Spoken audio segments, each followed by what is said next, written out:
வணக்கம். இது சாரதி லா ஸ்டடீஸ். சாரதி லா ஸ்டடீஸில் நம்ம இந்தியன் கான்ஸ்டியூஷனை பற்றி பார்த்துட்ருக்கோம். கண்டிப்பாக இந்த வீடியோஸ்லாம் நீங்கள் முழுசாக பார்த்தா மட்டும்தான் உங்களால் ஃபுல்லாக அண்டர்ஸ்டாண்ட் பண்ண முடியும் அப்படின்றத இந்த இடத்துல நான் பதிய வைக்கிறேன். ஏன்னா ஒரு வீடியோவும் கிட்டத்தட்ட ஒரு 13 நிமிடங்கள் பயணிக்குது அப்படின்றத சொல்லிக்கிறேன். ஆக்சுவலாக பார்த்தீங்கன்னா நம்மளுடைய கான்செப்ட் பார்த்தீங்கன்னா 13 நிமிடங்கள் கிடையாது, ஒரு 10 நிமிடங்களுக்குள்ளே கொண்டு வரது தான். ஆனால் இந்தியன் கான்ஸ்டியூஷன் கொஞ்சம் டெப்த்தாக போகிறதுனால இத்தனை நிமிடங்கள் கிடக்குது. சரி, okay, right.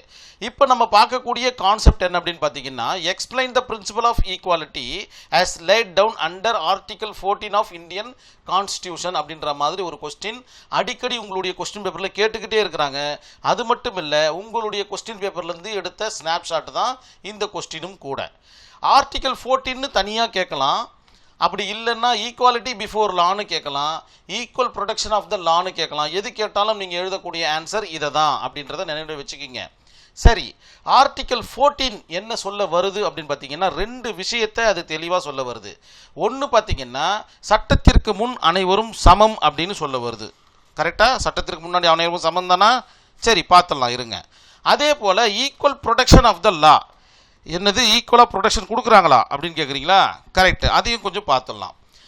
Article 14 equality before லா, அதாவது எந்த நபரும் சட்டத்திற்கு மேலானவர் கிடையாது அப்படின்னு யார் சொல்கிறதுன்னா, ஆர்டிகல் 14 ஆஃப் இந்தியன் கான்ஸ்டியூஷனல் லாவில் தெளிவாக சொல்லப்பட்டிருக்கு. அதே போல் ஈக்குவல் ப்ரொடெக்ஷன் ஆஃப் த லா, எந்த நபருக்கும் சரியான ப்ரொடெக்ஷன் கொடுக்கணும், பாதுகாப்பு கொடுக்கணும், அதாவது ஏற்றத்தாழ்வுகள் அல்லாத பாதுகாப்பு கொடுக்கணும். ஜாதி, மதம், மொழி, இனம் எதையும் பார்க்கக்கூடாது. இந்தியன் சிட்டிசனாக இருந்தாலும் சரி, இந்த இடத்துல நீங்கள் நோட் பண்ண வேண்டிய விஷயம், இதை தெளிவாக நோட் பண்ணிக்கிங்க. இந்தியன் சிட்டிசனாக இருந்தாலும் சரி, இந்தியன் சிட்டிசன் இல்லாமல் இருந்தாலும் சரி, இருவருக்குமே பார்த்தீங்கன்னா இந்த ஆர்டிகல் 14 பொருந்தோன்றதை நீங்கள் நினைவில் வச்சுக்கிங்க. ஏன்னா இந்தியன் டெரிட்டரிக்குள்ள அவர்களுக்கு முழு உரிமைகள் வழங்கப்படுகின்றது. தட் மீன்ஸ் முழு உரிமைகள் கிடையாது. ஈக்குவாலிட்டி பிஃபோர் லா, சட்டத்திற்கு முன் அனைவரும் சமம். வெளிநாட்டிலேருந்து ஒருத்தர் வந்து இங்கே தவறு செய்தாலும் அது தவறு தான், வெளிநாட்டிலேருந்து ஒருத்தர் வந்து இங்கே நல்லது செய்தாலும் அது நல்லது தான். ஸோ அதற்கு தகுந்தாற்போல் சட்டத்தின் பார்வை அவர் மேலே விழும் அப்படின்றத நீங்கள் உங்களுடைய ஆன்சர் சீட்டில் தெளிவாக நோட் பண்ணிக்கிங்க. அது மட்டும் இல்லாமல் இது ப்ரியாம்பிளில் ரிஃப்ளெக்ட் ஆகக்கூடிய ஒரு விஷயம். உங்களுக்கே தெரியும், ப்ரியாம்பிள் கிட்டத்தட்ட எல்லாம் அமெண்ட்மெண்ட் ஆகி நீட் அண்ட் க்ளீனாக நிற்கக்கூடிய விஷயம். இக்காலகட்டத்தில் ப்ரியாம்பிள் அமெண்ட்மெண்ட் பண்ணுறது மிக கடினமான விஷயம் அப்படின்றத நோட் பண்ணிக்கிங்க. ஆல்ரெடி அமெண்ட்மெண்ட் ஆகி நீட் அண்ட் க்ளீனாக இருக்கக்கூடிய ஒரு கான்செப்ட் தான் இந்த ப்ரியாம்பிள். இதற்கு முன்னாடி ப்ரியாம்பிள் அமெண்ட்மெண்ட் பண்ணாங்களான்னு கேட்டிங்கன்னா நிறைய தடவை அமெண்ட்மெண்ட் பண்ணியிருக்காங்க. அதே போல் இதுக்கப்புறமா அமெண்ட்மெண்ட் பண்ண முடியுமான்னு கேட்டிங்கன்னா தாராளமாக முடியும். ஏன்னா இந்த கொஸ்டின் அடிக்கடி கேட்டுட்ருக்காங்க, ப்ரியாம்பிள் அமெண்ட்மெண்ட் பண்ண முடியுமா முடியாதா அப்படின்னு. முடியும். இஃப் நெசசிட்டி இருந்துச்சுன்னா கண்டிப்பாக பண்ணுவாங்க. எனக்கு தெரிஞ்சு கிட்டத்தட்ட அட்மோஸ்ட் எல்லா அமெண்ட்மெண்ட்டும் முடிஞ்சு நீட் அண்ட் க்ளீனாக ஒரு ப்ரியாம்பிள் இருக்குது.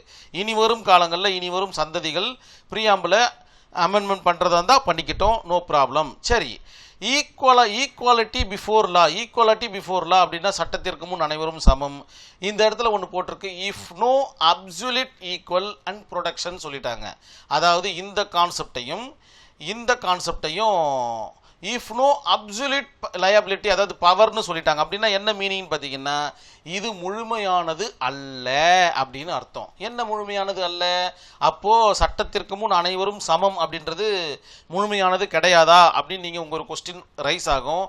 அதற்கு பதில் பார்த்தீங்கன்னா ஆம் அப்படின்றது தான். ஏன் அப்படின்னு கேட்டிங்கன்னா, நம்மளும் அதாவது நார்மலாக இருக்கிற ஒரு இந்தியன் சிட்டிசனும், அதாவது ரெகுலரான ஒரு வேலை, அவர் குடும்பம், அவருடைய வேலை, அவருடைய சின்ன சொசைட்டி, இதை மட்டும் பார்த்துட்டு இருக்க ஒரு இந்திய சிட்டிசனும், ஒரு பொலிட்டிக்கலில் இருக்கிறாங்க பார்த்தீங்களா, ஒரு எம்எல்ஏவாக இருக்கட்டும், ஒரு கவுன்சிலராக இருக்கட்டும், இல்லை வார்டு மெம்பராக இருக்கட்டும், இந்த மாதிரியான நபரும் ஒன்றா அப்படின்னு கேட்டிங்கன்னா கண்டிப்பாக ஒன்றாக பார்க்கப்பட மாட்டாது. ஏன்னா எழுதப்படாத விதியாக அது இருக்கிறது. ஈக்குவாலிட்டி பிஃபோர் லா அப்படின்னா அது அனைவருக்கும் பொருந்தாது அப்படின்றத நீங்கள் நினைவில் வச்சுக்கணும். ஏன் அப்படின்னு கேட்டிங்கன்னா இதில் தான் இந்த இடத்துல ஏற்றத்தாழ்வுகள் பார்க்கப்படுது. அதே போல் ஈக்குவல் ப்ரொடெக்ஷன் கொடுக்குறாங்களா அப்படின்னு கேட்டிங்கன்னா நம்மளுக்கும் பிரைம் மினிஸ்டருக்கும் ஒரே மாதிரியான ப்ரொடெக்ஷன் இருக்கா? கிடையாது. ஏன்னா இதுதான் இந்த இடத்துல வயலேட் ஆகக்கூடிய விஷயங்கள். இதையும் உங்களுடைய ஆன்சர் ஷீட்டில் இருக்கிற மாதிரி பார்த்துங்க. ஒரு இல்லுஸ்ட்ரேஷன் கொடுத்து உங்களுடைய விஷயத்தை நீங்கள் நரேட் பண்ணுங்கள். அப்போ தான் நல்ல எளிமையாக புரிய வரும் கரெக்ஷன் பண்ணுறவங்களுக்கு. ஆர்டிகல் 14ல மிக முக்கியமான கேஸ் ஸ்டடி தான் இந்த Maneka Gandhi versus union of India. இந்த கேஸ் ஸ்டடியை மட்டுமே ஒரு கொஸ்டினாக கேட்கறதுக்கு வாய்ப்பு இருக்குது. வெறும் Maneka Gandhi versus union of இந்தியான்னு கொஸ்டின் பேப்பரில் கேட்பாங்க, சின்ன சிறு வினாக்களில்.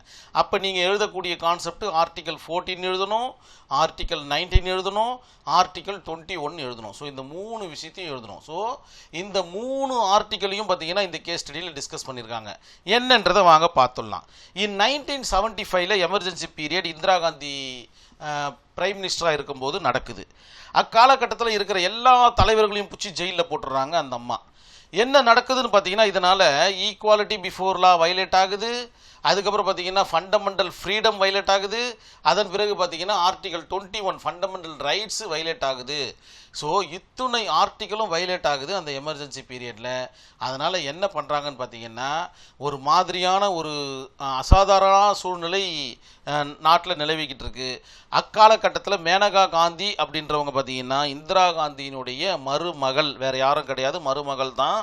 அவங்க அச்சு தொழிலை நடத்தி வராங்க. பிரிண்டிங் ப்ரெஸ் அப்படின்ற ஒரு கான்செப்டை நடத்திட்டு வராங்க. அதன் காரணமாக அவர்களுடைய தொழிலை முடக்கும் விதமாக அந்த எமர்ஜென்சி பீரியட் இருக்குது. அது மட்டும் அல்லாமல் மேனகா காந்தி அவர்களுடைய பாஸ்போர்ட்டையும் முடக்கிடுறாங்க, வெளிநாடுகளுக்கு செல்லாமல் இருக்கிற மாதிரி. ஆக்சுவலாக பார்த்தீங்கன்னா எமர்ஜென்சி பீரியடில் எல்லாருடைய பாஸ்போர்ட்டையும் முடக்கியிருப்பாங்கன்னு நான் நம்புகிறேன். அதன் காரணமாக மேனகா காந்தியினுடைய பாஸ்போர்ட்டும் முடக்கப்படுது. அதன் காரணமாக அவங்களால ஒரு நாடை விட்டு இன்னொரு நாடுக்கு மூவ் ஆன் பண்ண முடியல. அதனால் அவங்க கஷ்டப்படுறாங்க. எந்த பேசிஸில் அவங்களுடைய பாஸ்போர்ட்டை முடக்கினாங்க அப்படின்னு பார்த்தீங்கன்னா, passport act in 1967 section subclause 10 section 10 subclause 3 subclause சியின் பிரகாரமாக மேனகா காந்தியினுடைய பாஸ்போர்ட் முடக்கப்படுது. அதன் காரணமாக அவர்களால் வெளிநாடுகளுக்கு செல்ல முடியவில்லை. எந்த ஆர்டிக்கல் வயலேட் ஆகுது அப்படின்னு பார்த்தீங்கன்னா, ஆர்டிக்கல் 19 வரக்கூடிய கிட்டத்தட்ட அனைத்து ஆர்டிக்கலும் வயலேட் ஆகுது. Article 19 subclass 1 subclass C, article 19 subclass 1 subclass G ரெண்டுமே பார்த்தீங்கன்னா நேரடியாக வயலேட் ஆகுது. மற்றதெல்லாம் பார்த்தீங்கன்னா மறைமுகமாக வயலேட் ஆகுது. ஸோ ஃபண்டமெண்டல் ஃப்ரீடம் அங்கே வயலேட் ஆகுது. அதனால் எந்த வித தொழிலும் செய்ய முடியல, வெளியில் அவங்களால நடமாடவும் முடியாது, அதாவது வெளிநாடுகளுக்கு செல்லவும் முடியல, கஷ்டப்படுறாங்க. அதன் காரணமாக ஆர்டிகல் 21 பார்த்தீங்கன்னா ஃபுல்லி வயலேட்டட். ஃபண்டமெண்டல் ரைட்ஸ் பார்த்தீங்கன்னா அவங்ககிட்ட பிடுங்கப்படுகிறது. ஸோ அதனால் அவர்களால் எங்கும் செல்ல முடியவில்லை. ஆர்டிகல் 14 ஆல்ரெடி வயலேட் ஆகிடுச்சு எமர்ஜென்சி பீரியடில். ஸோ இந்த 3மே பார்த்திங்கன்னா வயலேட் ஆனதுனால இந்திய குடிமக்கள் மிக மிக சிரமப்பட்டனர். உடனே இந்த வழக்கு பார்த்திங்கன்னா ஆனரபிள் சுப்ரீம் கோர்ட்டுக்கிட்ட போகுது. ஆனரபிள் சுப்ரீம் கோர்ட்டுக்கிட்ட வாதத்தை வைக்கிறாங்க. என்னுடைய பாஸ்போர்ட் முடக்கப்பட்டது சட்டவிரோதமானது, அதை மீட்டு தர வேண்டும் அப்படின்ற மாதிரி வைக்கிறாங்க. அது மட்டுமல்ல, மிக முக்கியமான ஒரு கான்செப்டை இதில் டிஸ்கஸ் பண்ணுறாங்க. நீங்கள் இந்த வழக்கை பொறுத்த வரைக்கும் ஆர்டிகல் 14 மட்டும் பார்க்காதீங்க. Article 14 plus article 19 plus article 21 இந்த 3த்தையும் பாருங்கள். இந்த 3மே சேர்ந்தது தான் இந்திய மக்களை பார்த்தீங்கன்னா நிம்மதியாக வாழ வைக்கக்கூடிய 3 ஆர்டிகல். இந்த 3 ஆர்டிகளையும் கண்டிப்பாக உங்களால் பிரித்து பார்க்க முடியாது. இந்த 3த்தையும் சேர்த்து வச்சு தான் நீங்கள் ஜட்ஜ்மெண்ட் கொடுக்கணும் அப்படின்ற மாதிரி சொல்கிறாங்க. இந்த வாதத்தை ஏற்றுக்கொண்ட ஆனரபிள் சுப்ரீம் கோர்ட்டு கண்டிப்பாக 3 ஆர்டிகளையும் பிரித்து பார்க்க முடியாது. Equality before law and equal protection of law article 14 சொல்கிறது. அதன் பிறகு பார்த்தீங்கன்னா ஆர்டிகல் 19 பார்த்தீங்கன்னா ஃபண்டமெண்டல் ஃப்ரீடத்தை சொல்லுது. ஆர்டிகல் 21 பார்த்தீங்கன்னா ஃபண்டமெண்டல் ரைட்ஸ் சொல்லுது. ஸோ இந்த 3 ஆர்டிகளையும் பிரித்து பார்க்க முடியாது. அதனால் அவர்களுடைய பாஸ்போர்ட்டை விடுவிக்க அதிரடியாக ஆணையிடுது ஆனரபிள் சுப்ரீம் கோர்ட். கண்டிப்பாக இந்த கேஸ் ஸ்டடி உங்களுக்கு புரிஞ்சிருக்கும். இந்த கேஸ் ஸ்டடியெல்லாம் லேண்ட்மார்க் கேஸ் ஸ்டடி. உங்களுடைய ஆன்சர் ஷீட்டில் எங்கே வேணாலும் பொருந்தும். நீங்கள் தான் கவனமாக எந்த இடத்துல எழுதணுன்றதை டிசைட் பண்ணணும். ஆர்டிக்கல் 19 கேட்டாலும் நீங்கள் எழுதலாம், ஆர்டிகல் 21 கேட்டாலும் நீங்கள் எழுதலாம், ஆர்டிகல் 14 கேட்டாலும் நீங்கள் எழுதலாம். ஸோ எழுத வேண்டியது மட்டும்தான் உங்கள் கடமை. உங்களுக்கு உண்டான டீட்டெயில்ஸு கிடைச்சாச்சு. நீட்டாக நோட்ஸை எடுத்துக்குங்க. 9 நிமிடத்தில் முடிக்கணும்னு ஆசைப்பட்றேன் நான். நன்றி, வணக்கம்.